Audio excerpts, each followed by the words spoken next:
first session of the evening, Publishing Trends for Young Readers. Yes, international publishing consultant Emma House will be in a conversation with journalist Chintan Girish Modi. They are diving into all things children's and young adult publishing. Emma House is an international publishing consultant with extensive experience in global publishing markets. She has worked across various sectors, helping publishers expand their reach and navigate emerging trends. Emma specializes in children's and young adult literature, offering insights into market dynamics, digital innovation, and the future of global publishing. Chintan Girish Modi is a journalist, writer, and educator known for his work on social justice, peace building, and literature. He contributes to leading publications covering a range of topics from education to culture. Chintan's writing often explores diverse voices in literature, and he is passionate about promoting inclusivity and dialogue through his work. For about 45 minutes, they'll give us a sneak peek into what's hot in the publishing world and what parents and educators should know. Ready to get your trend radar on? Let's give a big round of applause for Emma and Chintan.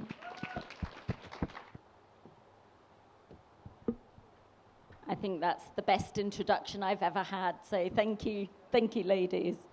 Thank you for the voice modulation in particular when you were reading out introductions. Hello everyone, thank you for showing up. Thank you to the Neve Literature Festival for inviting both of us to have this conversation. Shall we? You want to say anything? Let's begin. Yeah, no, thank you. It's my first time in Bangalore, so I'm delighted to be here, and what a great introduction to Bangalore than the Neve Literature Festival, so thank you for having us. Absolutely. So, I was looking at Sophie Blackall's Instagram account the other day, and I came across this poster that she made for Children's Book Week, which said, "No rules, just read." I want that to be the starting point for this conversation. What are some of the rules that adults make around reading and not reading in your experience? So, first of all, I think I want to start off by saying there's no greater gift a parent can give their child than the gift of a love of reading. From a very early age, it's almost like a drug. If your child is picking up the habit of reading and seeing people read, hearing people read, and experiencing reading for themselves, then there's no greater start in life. Something that happened a lot when I was younger is when children misbehaved, they were often sent to their room as a punishment to read a book. And I'm pleased to hear that quite often, times have changed and times have moved on. And when we're talking about no rules, I think from an early start, children need to be encouraged to read. And that's not telling them they have to read. It's by setting a good example. It's by being surrounded in a house full of books. Some of the greatest writers that we know about will say they grew up in a house of books. Of course, there are many writers, great writers, that say they grew up without living in a house of books and found solace in their library. So I know this is a long-winded way of saying, but giving access to books and making it be seen as something pleasurable, something normal, something day-to-day. It's just something we do, and we do it because it's fun. Of course, there is a sense of it being important, and knowing how to read is one thing. But enjoying reading is something completely different. So my first rule is foster a love of reading by setting an example and making it the norm. A lot of parents who are book lovers and want their children to be book lovers have this idea of what is age-appropriate reading. So can there be something that's appropriate for everybody belonging to that age group? Or should parents be more open to children figuring out what works for them? Because publishers who put these age group categories are not school teachers, they're not librarians. Yeah. They're in some way guessing what might work for an average person from that age group, right? Yeah. How do we account for children who feel not very intellectually stimulated by what their teachers and parents consider as age appropriate for them? It's a debate that we have ongoing in the UK. Should you put ages on the backs of books? And those that are in favour see it as very much a guidance, I guess. There's two ways of looking at it. As guidance, you know, if you're a parent going into a children's bookstore or going online and trying to find books, where do you start? If you're not familiar with children's books, how do you know what is going to be age appropriate? But I guess age appropriate is two different things. There's the level of reading. So can my child read this book? Are there words in there that they're going to understand? Are there concepts that they can understand?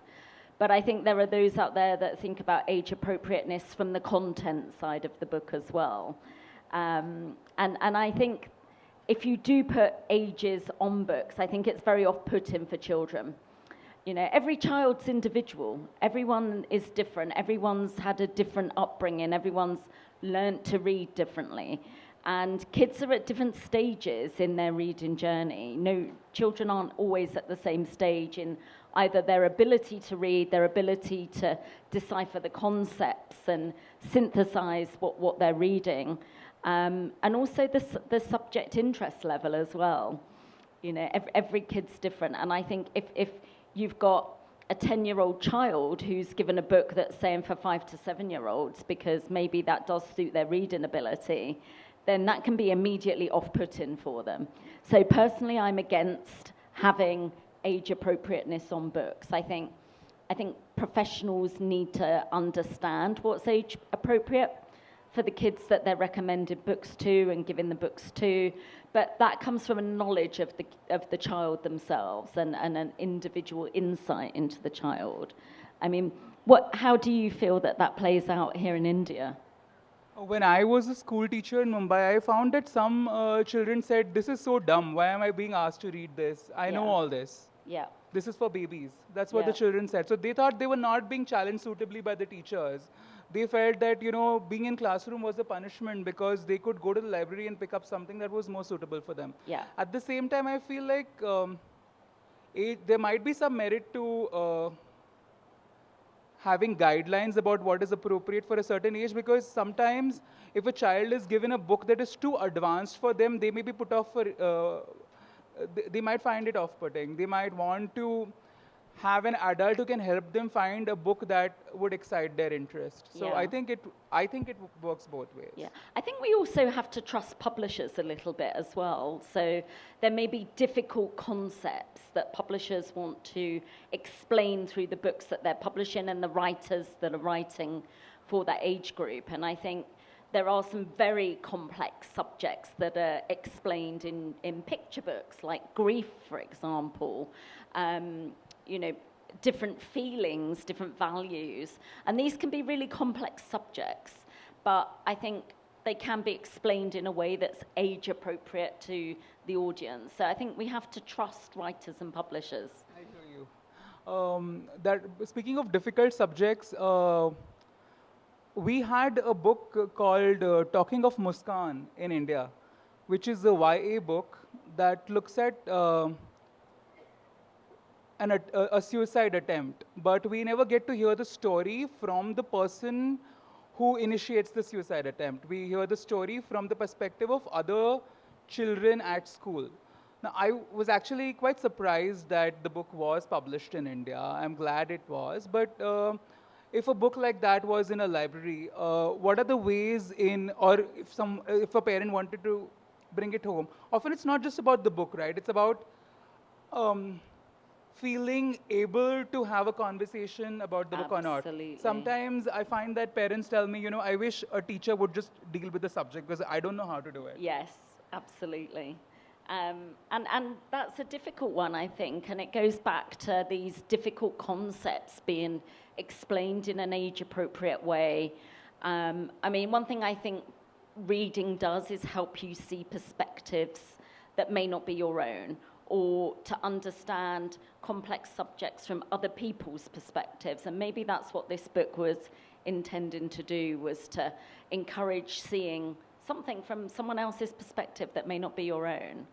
It had multiple narrators, but I would say one way of looking at the book is it silences the queer voice. Everybody else is talking about the queer character, and the queer character is not talking about themselves. Yeah, yeah. So that's one way of approaching the book too. It is one Because way. I mentioned the suicide aspect, but actually the suicide attempt is by a girl who likes other girls, and the girl that she likes does not acknowledge her in public, but they are intimate when in private. Yeah. So there is all of that, and it was also published at a time when Articles 377 of the Indian Penal Code, which so the decriminalization of homosexuality hadn't happened then at the time the Right. book was published. It happened later, and the book is still very much in the market. But sometimes books like these may be commissioned by people who are excited to talk about these themes, but the marketing team may not be on board. Like, not about this particular book, but I remember Payal Dhar, another Indian author, telling me about a book that she had done. I can't remember the title right now.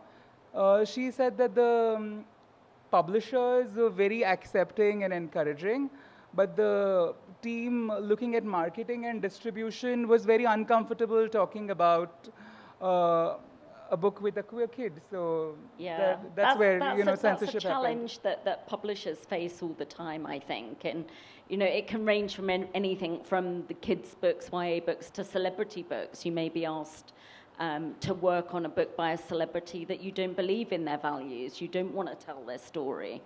And publishing houses struggle with this, and I think you can't force somebody to work on a book that they don't believe in. I think books work if the whole team is behind it.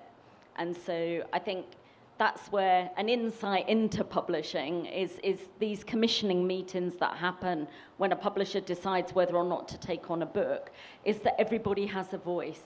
The sales team, the marketing team, the publicity team, and everybody has a voice to decide whether that book is published or not. So I think that's how publishers are dealing with it. And if there's people in the room that are uncomfortable, the publisher chooses either another team to work on it or they don't publish it. But I think you can't force someone to work on a book that you don't believe in. How do we deal with books that are politically divisive? So, for example, we keep reading very often about the books getting banned in the US. Oh, yes. Or right now, there was a school principal in India who got fired because she liked certain posts on social media that were pro-Palestine. Wow. So, what about, Adam was telling me about a book that he did where, there was prejudice because there was a Jewish author who was going to be in a school that had a lot of people of Palestinian heritage. Eventually, Adam was welcomed into the school, and there was a very respectful interaction. But sometimes, like what happens when an author carries with them an identity tag that makes certain parents in the school uncomfortable? Like how does a school work with that? If you could share some examples from other parts of the world. Well, I think I'd be interested to hear from any educators that are in the room here, and I know that we've got some here from Singapore, but I'd also love to hear from some from India as well. And I think if it was, let's look at Neve, for example, where I think they would welcome an author because they welcome different perspectives and different points of view. And I think everything has to be handled respectfully. And different points of view need to be allowed to be heard. We need to have freedom of speech. We need to be able to respectfully disagree with somebody and be able to articulate ourselves and synthesize ourselves and have our voice heard if we do disagree. But maybe there's someone in the audience who could talk to that for us as well. I think we've got. I just have an example recently. So last year we had Anjali Rauf come to visit, do an author's visit, and she's quite vocal on her personal social media, and there were parents who were anxious about that because the parents were they were representing the Israeli Jewish perspective in our community, and she had posted some things online, and so they were worried just about the ideas that she would bring to her author visit, but I think we have to trust librarians, and I talked to her, yes, absolutely. Yeah, that she wouldn't, we explained like the values of our community and that there were concerns, and she was really open because she wants her books to be read and she wants her ideas to be read. So I think also we have to like honor the humanity in everyone, and that we all want our ideas to be shared and in a respectful way. I think you said really nicely. Yeah. This issue in the community of having Anjali, Q Ralph come in, and it was a wonderful visit, and we had, an open public thing. But that, so we have a local book award, and we have a short list, and the parents who are speaking to Angie just kind of asked that if we put one book, say we put a book about a Palestinian context on, that we also put a book with a Jewish context on, because of the sensitivity of the situation in the world right now. Is that a fair? Yeah. The importance of balance. Presenting and different that points of the view, having points of balance. views are- yeah. Absolutely.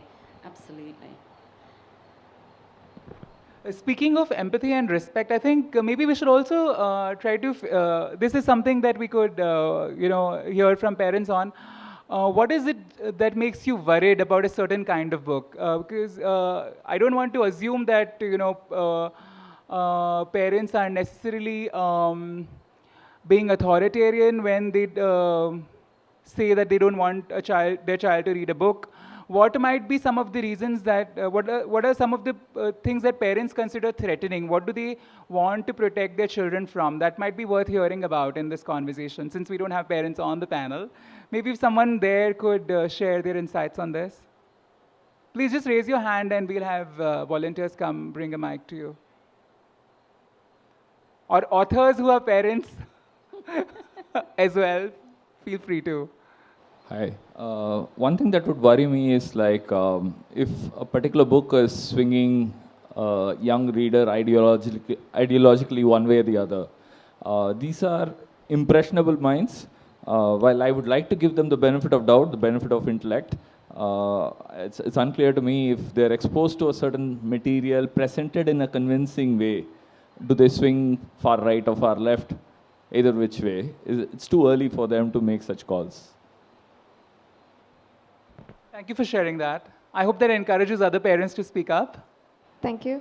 I think books, especially highlighting or showcasing violence, is something that puts me off. There are certain books which talk about it, or very, tilted towards bias towards one ideology is also something which worries me a little bit personally. And of course, kids love those books. We don't stop our kid reading any kind of books. He reads close to 200 pages every day and 3 books a week, kind of it. The only one factor which concerns us is the choice of words they use. Something might be a very casual word in US or UK, but for a kid brought up in India, I'm just making it in public, an F word or some word, which was a very casual word, in other countries, which is an expression of an emotion in other world, but when the way we brought up, as our parents would have brought up, when the same word is used in the book in a very casual form, the kid with an open mind, they are reading it, they are accepting everything as, okay, this is how the world is talking. My friends are talking, but why are you saying that? They doesn't know the impact of the words they are making it, what is the impact it is making on the other person, as well as the respect or the culture from the community they come in. So the words is where we are very much worried about. Even the violence or everything, one day or the other day they will get exposed to. Even this also they will get exposed to. But the thing is, they don't know the impact of that word. They just use like any other word. Like the book somewhere, like they use it casually, idiot or something. Okay, it's a common word I can use with my friend. Common word I can use with my cousin or something. So that's where once they got that habit, taking them back to the previous state is really, really tough for a parent. Yeah. So I can imagine that kind of thing's tough, and it's hopefully you can have a healthy debate with your son about it and explain cultural context. I was writing this piece on queer-themed children's books in India and speaking with a few parents about their experience. Someone who runs an after-school activity group and book club for children told me that the kids who come to that group often come from families where the parents did not have access to reading from leisure. So they find that children read some of these books with difficult themes and then go share the vocabulary to discuss that with their parents. Parents in the bargain feel enriched. They feel like they're learning something new from their kids. So there's that kind of experience Yeah. as well. And there are parents who are open to that because they trust the children, teacher and the librarian. They feel like, there are certain things that I can offer to my child at home, and there are certain things that I just trust the school to take over. Yeah. Or, the teacher who's taking care of certain kinds of activities. So Yeah. Yeah. there's that kind of experience as well. But thank you for bringing Yeah. the notion of cultural appropriateness, because alongside age appropriateness, there's that as well. I remember reading Mahashweta Devi's YY Girl, and I shared it with my mother. I shared Kyun Kyun Ladki, the Hindi version, with my mother. And she said, my mother was quite surprised that this child was so bold and she was like questioning adults. My mother said, if I were a child like that in the village that I grew up in, I don't think I'd be appreciated very much. So that made me think about how ideas of what it means to be Indian, what it means to be a kid today, what a parent-child relationship looks like today versus many years ago. So much has changed, and that gets reflected in our books, because we can't even say that this is what American culture is and that is what Indian culture is. These ideas of what culture is are shifting all the time, right? And even within India, what might be permissible in one home might be seen as very threatening in another home. Yeah. And I think the landscape's changed significantly over the last 20 years, thanks to technology. I know we're going to talk about technology, social media, etc. And the publishing landscape's changed as well. So I think 20 years ago, the market was mostly international books and very few Indian published books by Indian authors for Indian readers.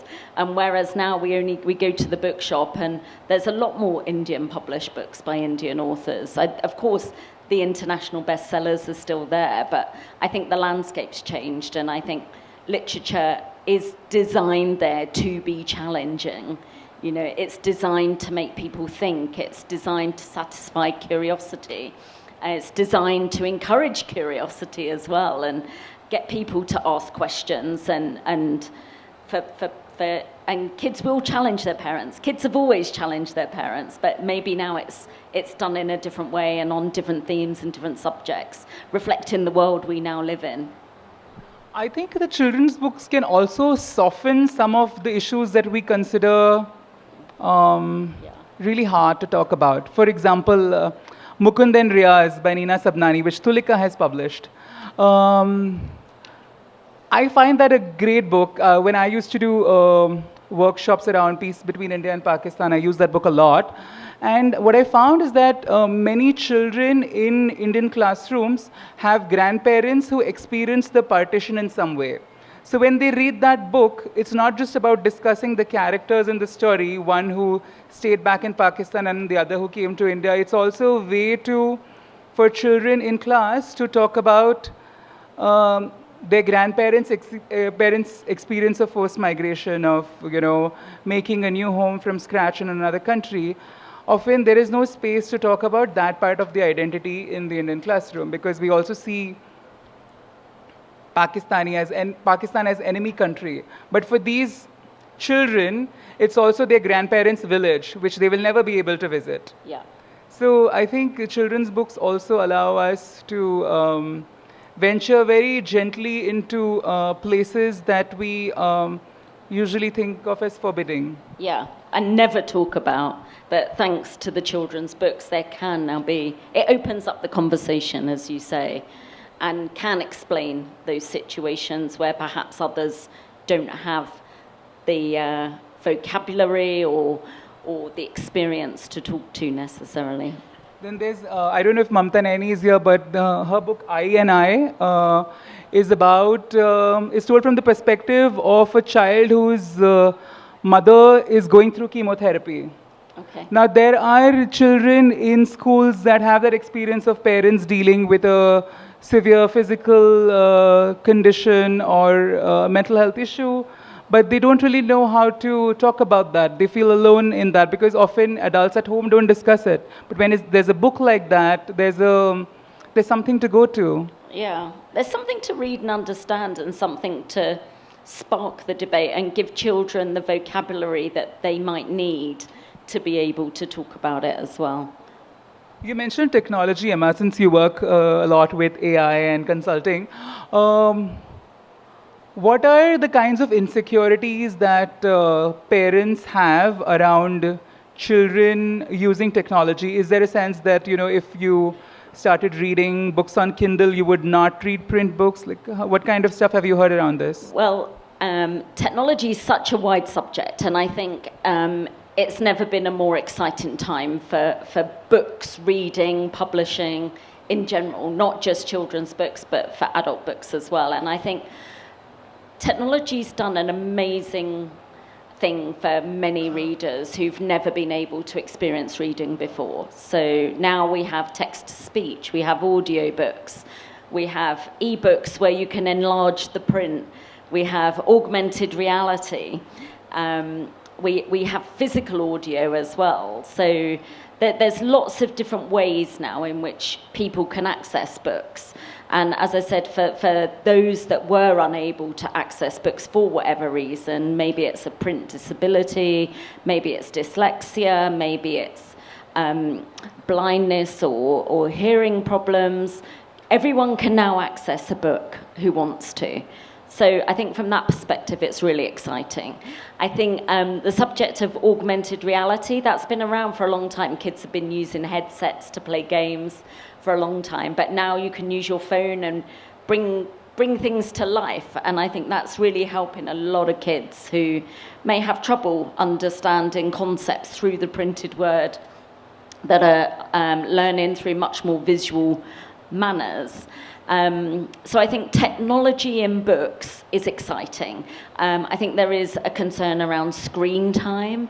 If kids are just looking at screens all the time, there's studies coming out now that the impact of the pandemic, where kids were learning on screens, they're watching TV on screens, they're gaming on screens, and eyesight has been affected.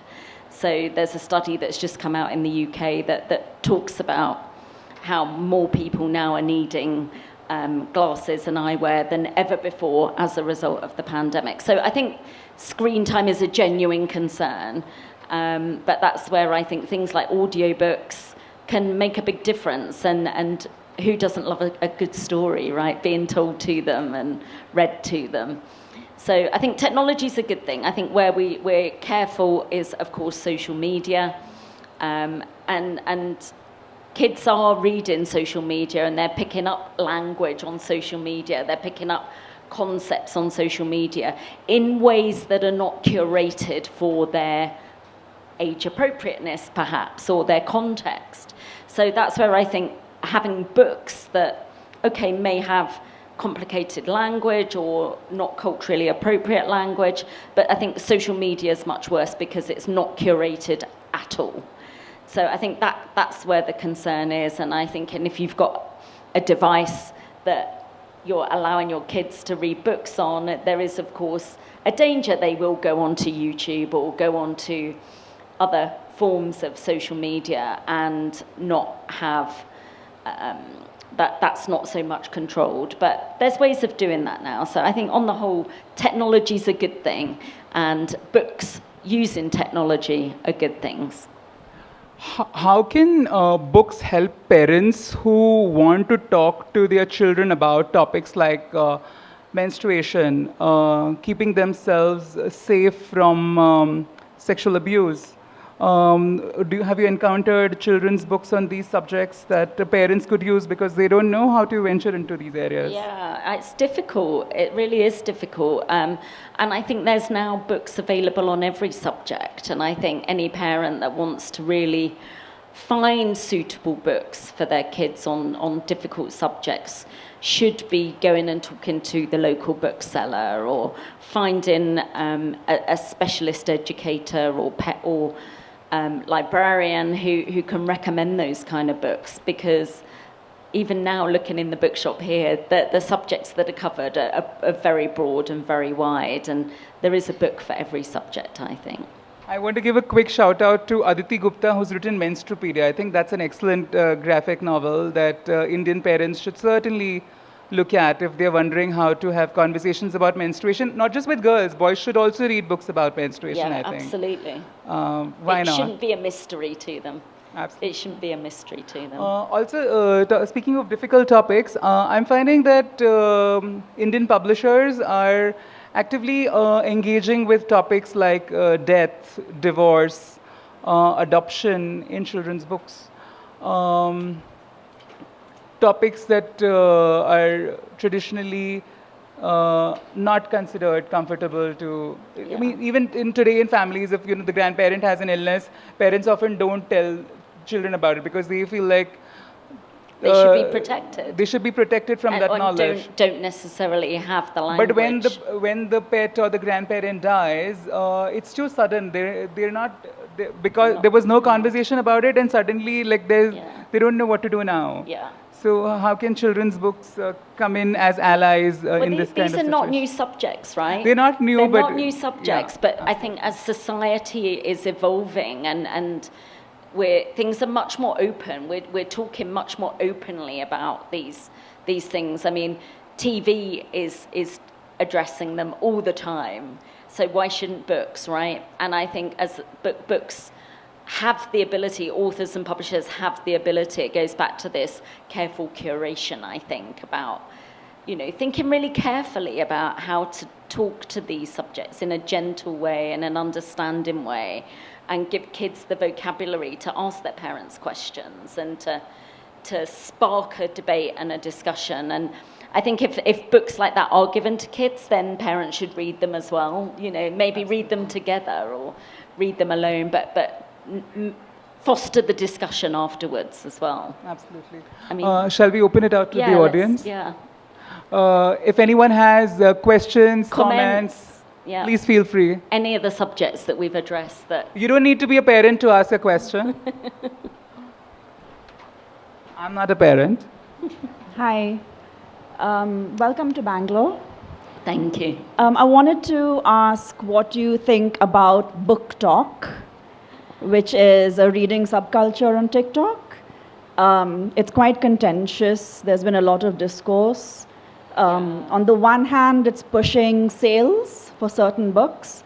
On the other hand, it is kind of changing, I think, the publishing landscape a bit to cater to maybe younger readers.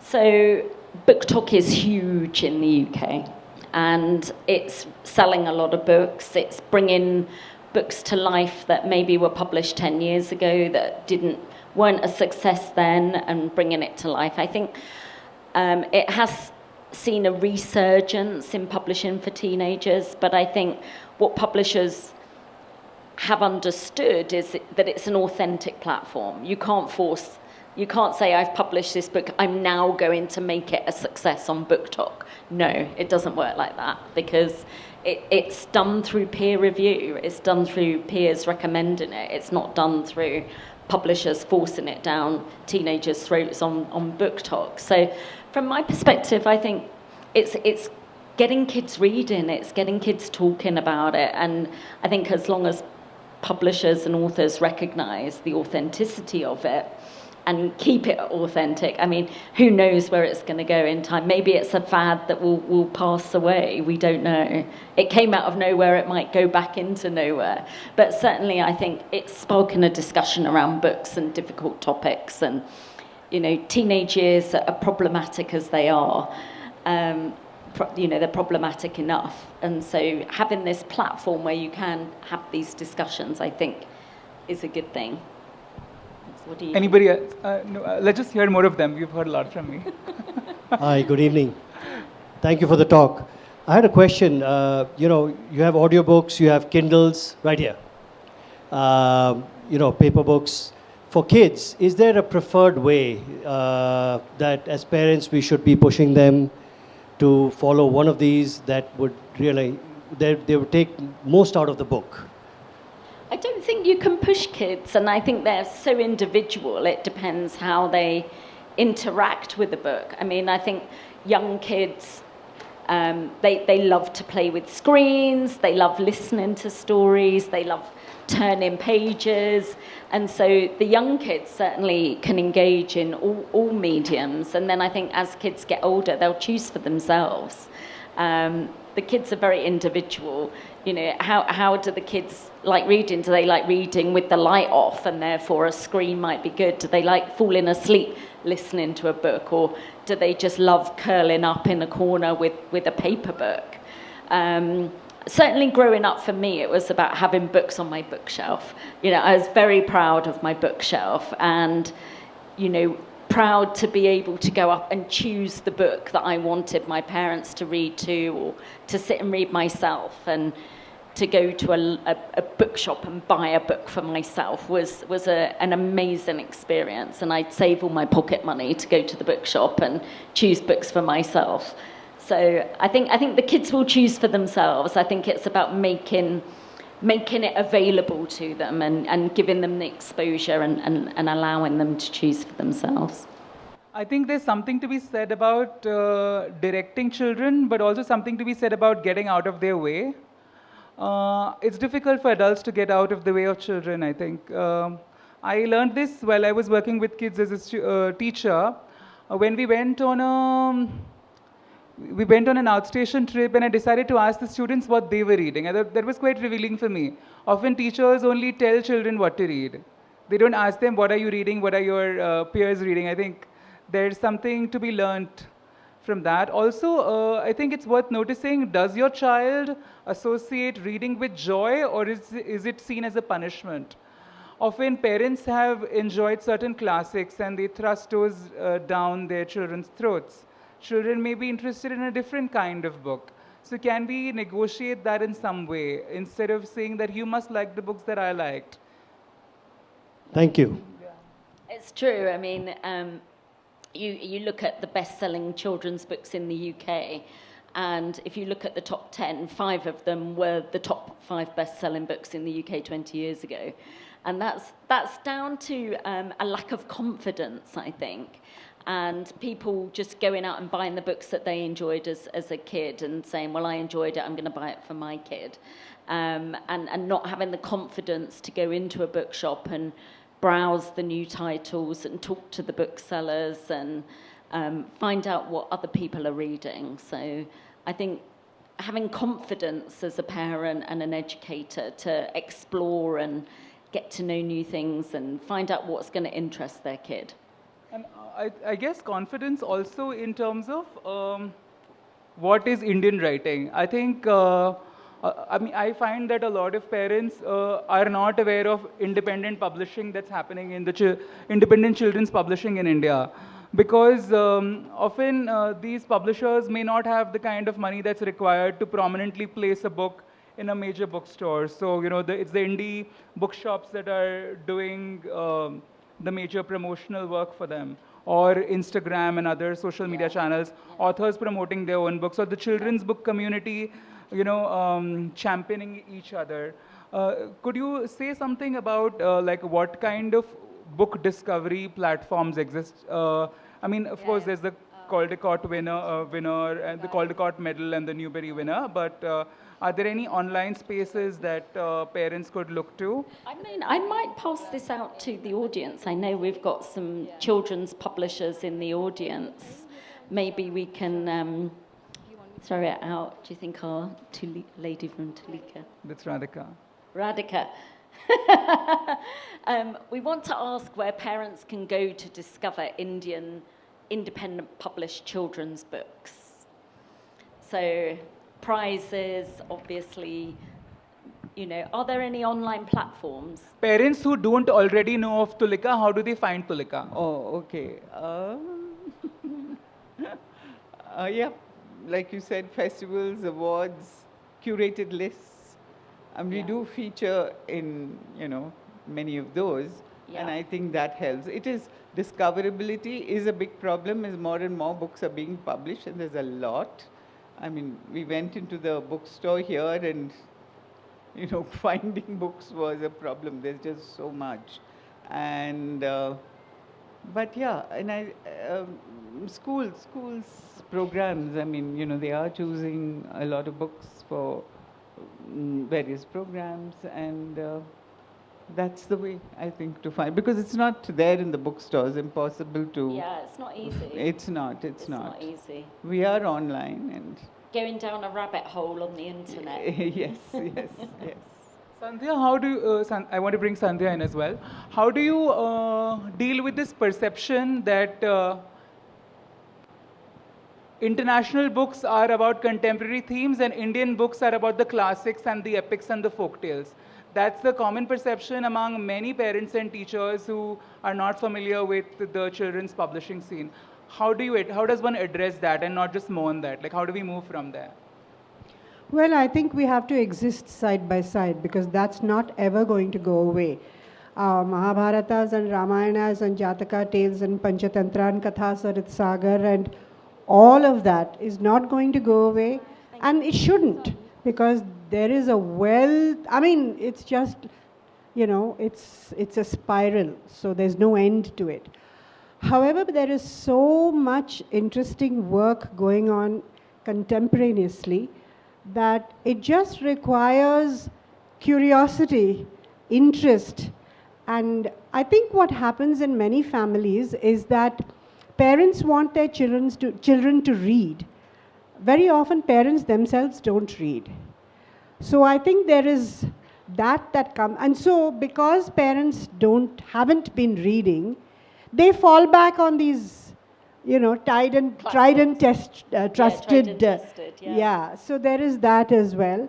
But I do think we have to exist together. I mean, I think that is a mantra for the world. I think everybody has to exist side by side and do what you're doing and keep spreading the word. I mean, schools, I think, do need to play a big part in this. I know that NEEV is an exception. Schools like NEEV are an exception, that schools that promote reading, that fill their libraries with books from, every corner of the country and the world. But in many, many schools, you will not find libraries like these. So the library period is often just like a punishment hour, Or children say in class 4 will be taken to the library during library period and one shelf of books will be opened out to them. Yeah. So the 2 or 3 readers in that class would have read all of that long, even perhaps 3-4 years earlier. Yeah. So they're looking for other things. And that's when librarians come into play. I think schools play a very, very major part. Schools play a massive part, and in the UK, school libraries are not compulsory. So it's something that we campaign heavily for, is to make libraries in schools compulsory. And as you say, quite often it's something that's just, one shelf in a corner. We face the same challenges, and I think there should be a big campaign around school libraries. But I do want to give a good shout out to the work that Radhika and Tulika do, and if you haven't discovered Tulika's books, please do go and find them. I think we got a... Hi. So I wanted to ask, whereas in a country like India where access to books is still a prevalent challenge, and while we know there are efforts being made to put out books in multiple languages, but they're still not reaching the last mile, so to say. And we're also, like I said, it's not to disregard the efforts. There are efforts being made in that direction, but how do you think the publishing houses or books in that sense, even teachers and educators, how do they take it, how do they make sure that they find voice of the reader in the books that are available and that comes out more often, and it reaches there in terms that there are mirroring experiences in the books that come out?